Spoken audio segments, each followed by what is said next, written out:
Hi everybody, got a haircut, and my haircut is actually the reason I'm doing this video. This isn't really a gardening video, so feel free to just skip by. This video is purely about mental health, and the reason that I'm actually filming it is because I'm burnt out. I've actually burnt out, and that's why I got a haircut yesterday. Not quite what I was after, but that doesn't matter. And I just wanted to get on because I made a promise to myself. 6 years ago, we lost a member to part of my tribe to suicide. And when he died, it was devastating for everybody. And there was a promise that we would talk about this more because it's important that people don't get lost. And at the moment with COVID and everything, it's even more important, I feel. The other reason is that I originally wanted to be a mental health nurse when I was working on my nursing career, which I left due to mental health, funny enough. I was going in that direction, and even so in recent times I was looking at doing the therapy, counselling sort of general area. The only reason I decided not to do that and work on the farming business instead was because I don't have enough mental capacity to study something so in depth while going through these early stages with Eve and her needs. So maybe in the future, but for now I just wanted to get on. I wanted to use myself as an example and just maybe shed a little bit of light to how we become burnt out and how we end up with depression in the first place. This is not a sympathy video. I don't need sympathy. I'm very self-aware of my mental health needs, and even though sometimes it takes me a bit longer to sort of just back off and say, hey, I need some time and I need some space. But I'm going to go through with you what exactly happens. We have this theory that something really awful has to happen to be depressed or to be burnt out, when in fact it's generally a slow process. It's not an immediate traumatic event, which is more instantaneous effects. This is a process that happens within yourself, and there's ways that we can sort of balance this out, but we need to know and understand what's happening first. This theory I was actually taught when I was a teenager, when I was seeking counselling at school, and I went in saying I shouldn't be here because at the time I was a bit of a humanitarian, and that's how I started my nursing interest through all that. But I was like, all these people are suffering in the world. Why am I depressed? I don't have a right to be depressed. I don't have a right to feel awful. Nothing that's happened to me is even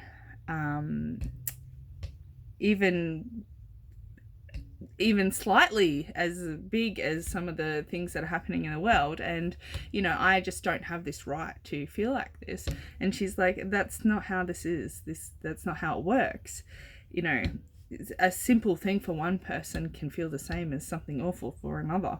It's our makeup, and it's our body's ability to process stress, and our body's ability to process the happy hormones. So I'm going to go through. I'm going to use myself as an example. And yes, I feel a little embarrassed sometimes, but this is why we need to change it, because I shouldn't be embarrassed to talk about the most important thing that keeps us going in our life. So, and you can see I'm clicking my pen. Sorry about that. Coping mechanisms. Okay, so we're going to talk about the scale. We have our stress side and we have our happy side. Okay, so not everything that causes stress is big. Okay, so when we go through stress, our body releases hormones like adrenaline and cortisol, and that gives us energy and